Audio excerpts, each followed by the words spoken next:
Hello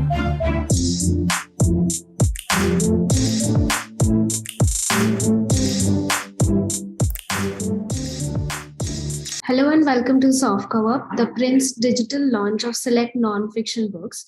Today we have with us Nandini Sengupta and her book Rani Durgavati. So Nandini, tell us, how has the reaction been so far of the book? Thank you so much for having me on this platform. It's an absolute honor.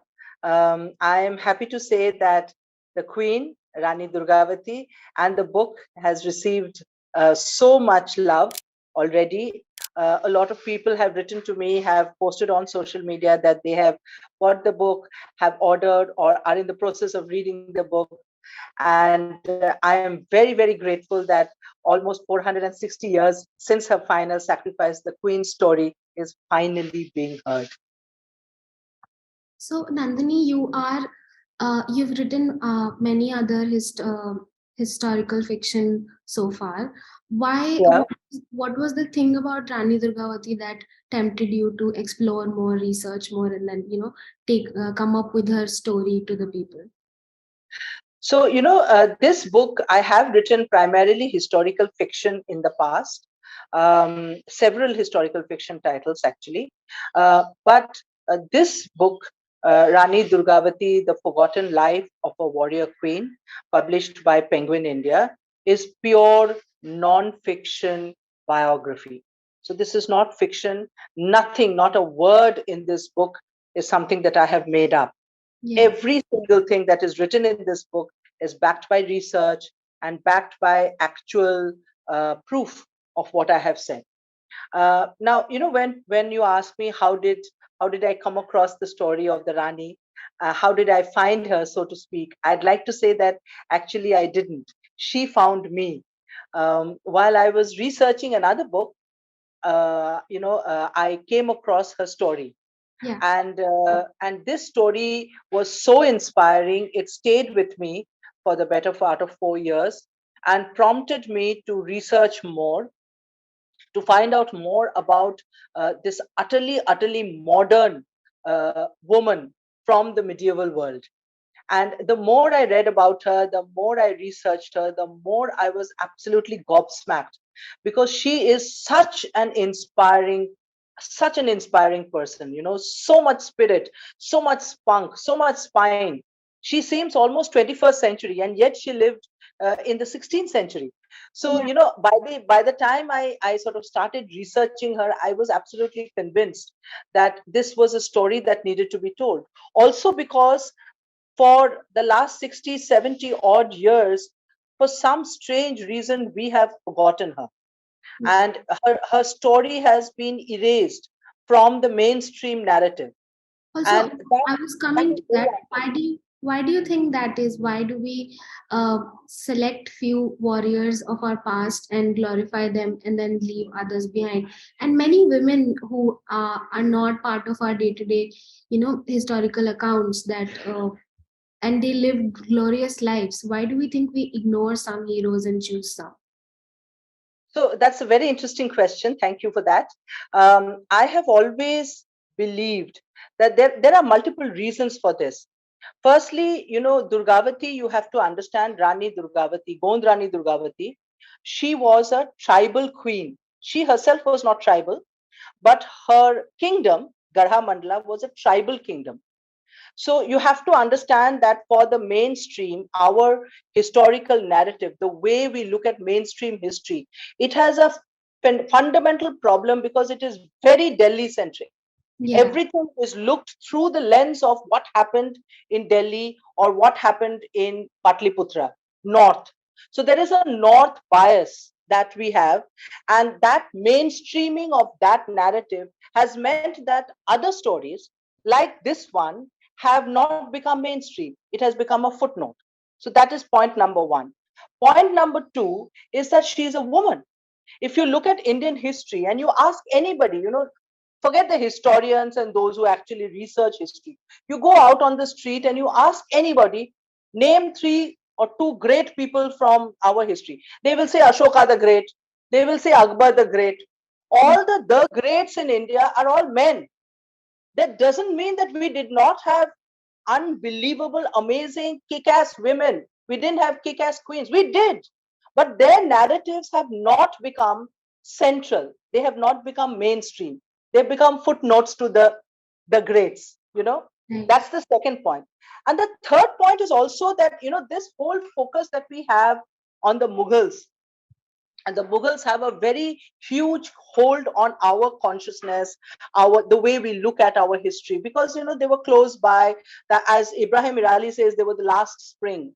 So you know it's close to our time, about 400, 500, 600 years ago, and also the way popular discourse, you know, films, television, etc., has captured that era. They have a very strong hold on our cultural subconscious, as Mm. a result of which those who resisted them have been forgotten. So, you know, Akbar, for instance, is the adversary against whom Durgavati fought. So she fought and she gave her life fighting this great Mughal. Now, if your focus, if the mainstream narrative focus is on this great Mughal, then those who fought and lost against him or gave their lives will therefore become footnotes. Yeah. So that's the reason why a story that is as inspiring as Durgavati's, has been sort of forgotten. You know, so in a way, you know, if you read the book, you will see that the first line that I write in the book is that the story of Rani Durgavati is the story of memory, why she was remembered and why she was forgotten. That's lovely. Nandini, would you like to tell us how long it took you to research her story and what hurdles you faced? Where did you go to find her story? Yeah, so you know, I have a favorite word. uh, that word is serendipity. And throughout this book, it was almost like she was reaching out, Rani Durgavati was reaching out and telling me, I want you to tell this story. So when I came across her story, while researching an earlier book called The Blue Horse, where her elephant, Sarman, is mentioned. So I did that book. It was a book for children, published by Hachette India. While doing that book, I came across her story. And interestingly, the heart of her kingdom was a place in Madhya Pradesh, which is currently known as Jabalpur. So, Jabalpur and the surrounding districts of Dindori, Hoshangabad, Damo, you know, this entire area of Madhya Pradesh was her kingdom. It was called Garha Mandala. Hmm.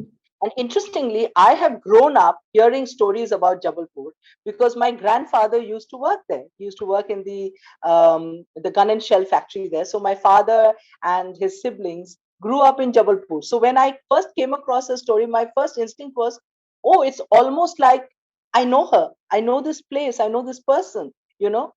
And when I started researching her, it's unbelievable because the first person I got in touch with is this incredibly generous and erudite octogenarian historian called Dr. Suresh Mishra. The book is actually dedicated to him. And Dr. Mishra took me under his wing for no other reason. He didn't know me. This was in the middle of the lockdown. So, you know, I planned to go at that time itself, but I couldn't because there was a national lockdown. So I was making cold calls to people, to Dr. Suresh Mishra, who's an authority, you know, on the Rajgons of Garamandla, Dr. Subhash Sharma, who is the head of the Department of History at Rani Durgavati Vishwavidyalaya. So many people who I was calling and I was saying, I am doing this book. I cannot do it without your help. And they were so generous, unstinting help, every single one of them. And particularly Dr. Mishra, you know, because you have to understand that my knowledge of Sanskrit is very limited. So, and a lot of the references to the Rani Yeah. can be found in Sanskrit literature. So I had to go to him, and he would sit down, he would translate, he would help me with manuscripts. He helped track manuscripts which were lost There was one particular manuscript which was lost, for instance. We tracked it down and we found where it is. It was in the Asiatic Society. It's like a whodunit, you know. It was sitting in the Asiatic Society, and I managed to get that manuscript. He went through it. He took out portions from it which were relevant to the, so every step of the way I was calling strangers, and they were helping me with such generosity of spirit. So So I have come to really believe that this was something that was, it was serendipitous. Nothing else can describe it. how long it took you eventually? So it took me about 2.5 years to research the book. And because there is a lot of material on Rani Durgavati, there are Mughal sources, of course, which is the obvious, source, that the primary source that most people go to when they research that period. So the Mughal sources are there, but my point was that I should not only look at the Mughal sources, I Yeah. should look at other sources as well. So Yeah. I have extensively researched Gond, tribal Gond folk songs, folk tales, folk legends, where the story of the Rani is meticulously documented. So I And have used that as well. I saw that you have taken the folk songs for the narration of your of the story, and you take two lines and then you expand on it and you explain us the meaning. Can you shed a light on how did you decide to narrate the story? How did you decide to keep it with chapters? And then first you decided to tell her story and then go by chapter. Was that a conscious decision, or you just went with the flow? So that's a good question. Basically, what happened was that when I was writing the story, I needed to give some context Yeah. um, to who she is. You see, if you ask a lay person, have you heard of Rani Durgavati? 9 out of 10 chances are they'll say no. Yeah. We don't know who she is, because it's like I said, she has been non-mainstreamed, and my focus was to make her mainstream once again. So what I did was I looked at giving the focus of what I was trying to do to begin with, and then introduce her step by step. So introduce first her kingdom. Where was Garha Mandla? What was Garha Mandla? Why should we talk about Garha Mandla? you Yeah. know and then introduce the king that came immediately before her, and then introduce her. And as you go along, you'll see that the first chapter that introduces her, she's a young girl, she's 18 years old, she's in love with a young man. Mm. She's figuring out how she can get around this swayamvar that her father has organized, because she doesn't want to marry anybody from that swayamvar. She Mm. already has a boyfriend, who she Yeah. wants to marry. So the story progresses with the progression of her life. Initially, she's a young girl, a lovelorn teenager. Then she becomes a young wife, and Oh, then slowly she grows into her role. that's actually a very good thought, and it works for the book actually. Thank the, you. the style of narration. Thank you, Nandini. I really would love if you can share some fun tidbit with our viewers about Rani Durgawati. So maybe I can just share three. Yeah. Firstly, when we talk about modern women today, we talk about choice a lot, right? Yeah. That's what feminism is all about, right? That you have choice over your own body, choice over your own destiny. That's what it is all about. Now, the amazing thing about Rani Durgavati is that she exercised this choice nearly 500 years ago. And she goes in for an intercaste marriage, for instance, a love marriage, in the tumultuous Middle Ages. And she And married the yeah, sorry. Gond king. When she married the That Gond. is a Gond prince. Yeah, and she herself is not Gond. Remember, she was a Chandela princess. She was a Rajput princess, and she marries this Gond man. And from all accounts, this was a love marriage, because there are so many stories, songs, literary references which talk about the love between the king and the queen. Between Durgavati and her husband Talpati. So this was a love story. This was not a dynastic, Yeah. marriage by any account. That's one thing very sweet. The other thing that kind of drew me to her was her incredible fondness for and affection for her elephant. Now, if you go to Jabalpur, you will find every single murti likeness of Rani Durgavati is shown riding an elephant. She is never shown riding a horse because she was so fond of Sarman. Sarman the elephant was like her son. So she was so fond of her that she would always only ride Sarman. And if you go to the Samadhi Sthal in Jabalpur, just outskirts of Jabalpur, it's a beautiful place. Do visit. So that Samadhi Sthal has a murti of Rani Durgavati and there is a murti of Sarman. And both get diyabati. You know, diyabati is they Yeah. give you it's like a offering, Yeah. offering of a lamb and flowers. So that diyabati offering is not only for Rani Durgavati but also for Sarman. So in the popular imagination, it's all Sarman is almost like, remember, she's like a goddess to them. So Sarman is like her mount. It's like goddess Durga has her lion, right? So like that, Rani Durgavati has her mount, Sarman. And I'm going to give just one last thing about Sarman, that a lot of Gond Samaj people I met to this day believe that Akbar actually attacked Garha Mandla because he wanted Sarman.